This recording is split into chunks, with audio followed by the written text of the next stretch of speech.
So today is day 94, and you are joining me on my ideal morning practice. So let's get started. My mornings are fairly routine. I start off with eating breakfast. This morning it was eating cottage cheese with nectarines and cinnamon. And after Roxy's done eating, that's when we begin our morning walks. Our mornings are usually fairly long because I want to get her as much exercise first thing in the day, but also because this is when I do my morning practices that feel the most nourishing to me. I always kick it off with a miracle mornings practice, which is what I've learned from Gala Darling, but I do it in a little bit of an adapted way. So for myself, I open up my Otter Transcriber app. If you're unfamiliar, it's an app that you use for Zoom calls or meeting notes or whatever. So the practice itself, as I do it, is as follows. We start off with gratitudes. For myself, it does take me a minute to drop into what I'm really grateful for. But once I get rolling, they start coming in a lot faster, and they can be anywhere from I'm grateful for what's already taken place or I'm grateful for what's coming. It really doesn't matter. The only thing that matters is that you are sitting in the energy of gratitude and that you're open to receiving more of it. The second part of the practice is to drop into your desires of the day, but to say it in past tense as though you have already done it.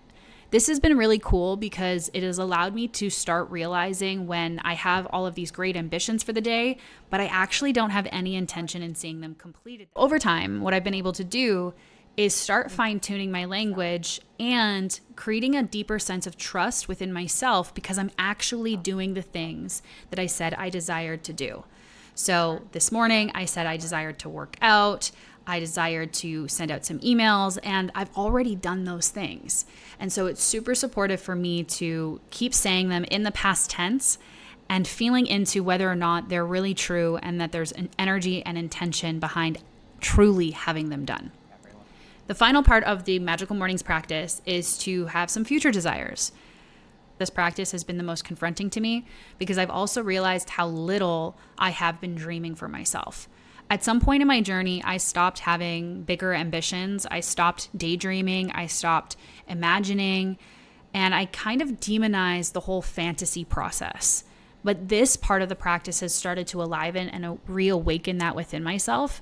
And over time, my future desires have ebbed and flowed, gotten more weird and more wild, but also have brought me back to this new desire, new awareness of an old desire that I desire to go back and road trip across Canada and the US, but this time in an RV instead of my Chevy Cobalt that I used in 2017 to finish seeing all 50 states. When that desire first landed as a future desire, I could not say it in past tense. I stuttered and stammered, and it was super hard. But over time, and still sitting with what do I desire to have done, to be able to say that I have seen all 50 states, but also all provinces while road tripping in an RV and creating YouTube videos and podcasts and serving private clients and also group containers from that RV, all of a sudden it was much easier to start putting that desire in the past tense because there was energy behind seeing it having been done. The next part of my morning ritual is to turn off my auto transcriber, stretch it out a little bit, and get ready for my EFT practice. I am currently a member of Gala Darling's EFT membership, High Vibe Honey. And if you want to learn more about that, you can go check out her channel. But I have really enjoyed this practice simply because she's got different tracks of EFT journeys that you can choose. I've done things from abundance to confidence to feeling good. Doesn't really matter which track it is. I've just really loved the consistency of showing up to a practice that can be anywhere from 20 to 5 minutes and doing that every single day. And I've personally noticed that when I don't do my EFT practice, the day can run away from me. And so being able to drop in the mornings has been really helpful just for my own personal commitment to the things that I want to see have done. Okay, so that is my morning practice that I do every morning. I take Roxy for a walk. Oh my God, I take Roxy for a walk. I come down to the canal. I do my morning gratitudes practice. I do an EFT practice. And what was cool about today's practice is it's very in tune and in line with a lot of the ways that I have been thinking this last, I don't know, 9 months. And so I'm going to let the camera still record as I pop on to do a episode of Eating Cake. If you didn't know, Eating Cake is my podcast where I show people the reality of growth. Being an ever evolving, ever changing person means that we're not just this static identity. And people started approaching life as though they're this static version of themselves, that they were their brand. And so eating cake was, no, I'm multifaceted, I'm multi-layered, I'm going to constantly be changing. I might have opinions that differ from one episode to another because, oh, I got new information or I had a new experience. And sharing that you can be all of you in real time, being the example of that. And so, how I did that and how I got over the resistance of that was, instead of trying to sit down in front of a camera, in front of my Blue Yeti mic and having this perfected video footage, I decided I was just going to grab my phone and I was going to use voice notes. And so, once I started doing that, it was so much easier to put out content. It was so much easier to create podcasts because I could do it from anywhere. I could edit it. So if there was too much background noise, I didn't often do that, that I could just create the episodes as they were coming through. And ironically, today, the EFT practice that I did was all about perfection and the attachment to perfection and how it's kind of infiltrated a lot of the personal growth and healing spaces in this very insidious, unconscious way where we're constantly seeking problems. You're going to hear me repeat that because that's definitely something I have to say on the podcast. So give me a moment to get set up and lay back, close your eyes, have it playing in the background, whatever you might do. Hit the like button if you've liked so far, and let's get into it. Welcome back to the Eating Cake podcast. I'm your host, Stefania Maria. Have you been on this trek of personal growth for a minute? You've been diving into the shadows and embodying your wounds enough so that they can alchemize and heal. Have you transcended your past? Have you done all of the healing work? And yet it seems to be never ending. You sit, you journal, you do breath work, you do your practices, and yet every single day there's a new thing that's come up that has somehow gotten in your way of the life that you truly desire to be living. If you have found yourself in a cycle of healing, it is because they tell you it is cyclical. But at the same time, you'll be told if you're learning the same lesson over and over again, then you clearly haven't learned it. Are you not driving yourself crazy? Well, this morning, I was doing an EFT practice inside of Gala Darling's membership, High Vibe Honey, and I did an exact tapping on this topic. As you get to a certain point in your healing and personal growth journey, you end up finding problems everywhere, and those problems become the blockades to the things that you desire. I noticed this back in February when I looked back at all of the healing work that I had done and realized that my wound around wanting love and relationships and intimacy and connection meant that I was always seeking for a way that was separate from me. That there was always something that needed to be healed, like my past trauma or my inner child or my past life, that needed to be addressed first before I could have it. But then I realized that there's no fucking way that I live in a universe that needs me to prove that I'm worthy of love. But I do live in a universe that says, are you willing to show up for it? See, we've gotten so addicted to healing that we've forgotten the everyday person is unhealed. They are imperfect. And yet they have what we want. They have love, intimacy, connection. But when you have been in the healing space, you stop to see that. And then immediate reaction often is, yeah, but that's a trauma bond relationship. Yeah, but, making concessions for the love that they have. Because if it were true that every person on the planet, whether or not they're healed, whether or not they're perfect, whether or not they've been doing the work, still has access to the thing that we've put on the other side of that obstacle, then everything will unravel. There's a reason why we need to believe that we need to heal first, because if we accept that we don't, then we have to feel the grief that we may have wasted some of the best years of our life believing that there was something broken about us. You don't need to do anything before you have the life that you desire. You don't need to be journaling before you have the life that you want. You don't need to go into a shamanic journey before you can fall in love. You don't need to pull out every wound that you've ever experienced to be able to have connection and deep intimacy in your life. And I know that can feel very hard to believe when that has been the world that you've been inundated with. But the reality is the things that you want don't happen in isolation, but the work often does. The work of being in meditation, the work of journaling, the work of even my EFT practice, it means nothing if I'm not allowing myself to go out into the world as I am, where I am, in my process, and allowing that to be enough. So, where are you using the work as a distraction from you being enough? Where you still think that you need to heal your intimacy wounds or your money wounds, that you need to go do more work to be able to have the things that you want.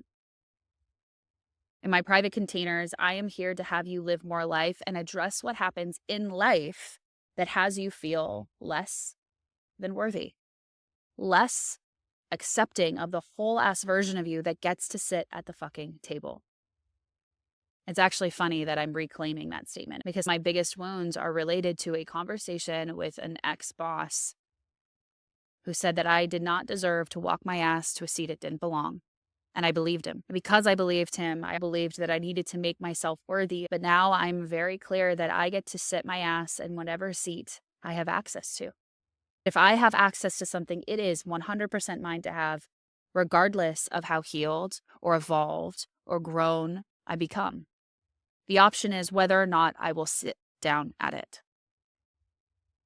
If the seat is in my access, I get to choose to sit at it. So will I sit at it? That's the only question. It happens in the present moment. It happens in the everyday real life. So if you are walking down the street and someone asks you on a date, that is evidence that you have access. Will you embrace it and say, okay, what do I want to do with this? Because at the end of the day, it is your life. You get to be as much of a participant in it as you want.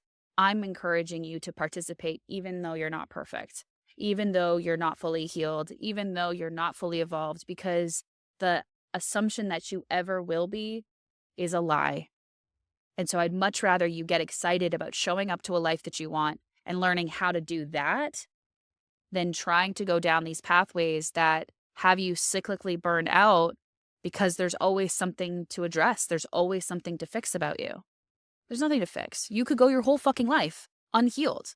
You could go your whole fucking life without doing the work and you still have wonderful, expansive, amazing experiences. The difference is you want to be held in that process. You want someone to show you and reaffirm that you can do it, that you are capable, that you are competent enough, and help you with the skills in doing so that you can show up with the right mindset, with the right embodiment for you to feel in alignment with the reality you actually live. And that's where I'm at today.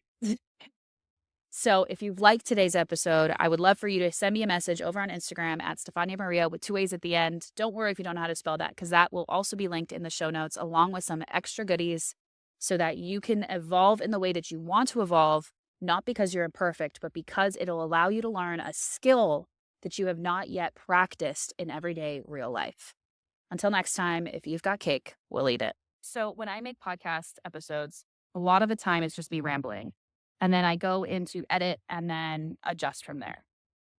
I don't expect these podcasts to be perfect. It is season 1. It is me still figuring out the channel between what's coming through here, what's coming through here, what's coming through here, what's coming through here, and learning how to translate it in almost caveman speak, right? I'm still learning how to translate the things that are coming through in ways that I would intend are understood by my audience, and understanding that not everyone is where the transmission is coming at, right? So the practice for me in showing up to the podcast is, okay, what is it that I'm trying to say? What's the point of view and what are people going to get out of it? Is something that I'm trying to learn how to do on the fly in real time. Because one of the things that I don't want to do with my life is get caught up in the attempt to script out everything and then lose the energy and lose the magic. And so I don't care if the first season or 2 of the podcast is a mess. because in the act of me showing up, of me being willing to risk scrutiny, I'm learning how to get out of my own way, how to communicate better. I'm already learning different ways to approach each podcast episode that might resonate a little bit deeper. So if you listen to my first couple episodes compared to now, my first couple episodes, I was like tight and intense. And now I'm just like, okay, you know what? Let's try to make this easier. Let's try to make this a little bit more effortless and then move on with life. Because one of the things that I have been learning over the last couple months and really had my attention on is how much of the resistance that I have in my life is actually inherently intelligent because it's trying to protect some part of me that's getting bypassed by the process. And the moment I started seeing my resistance as something intelligent, as something insightful, and in something that is essential, things started to move a lot faster. So even in the resistance of me recording podcasts or even me making YouTubes, I can check in with that resistance and say, well, what is the resistance about? It's like, well, I fear that I'm not going to make quality content. And I fear that in the process of not making quality content, that no one's going to understand what I have to say. Okay. Well, what is intelligent about that? Well, what's intelligent is that there's a way I have been communicating that doesn't land or resonate. Okay. That's actually really insightful. So what is the desire that my resistance is pointing to me to pursue? And it's like, oh, to work on my ability to articulate and communicate the things that I have to share without it needing to be perfect, right?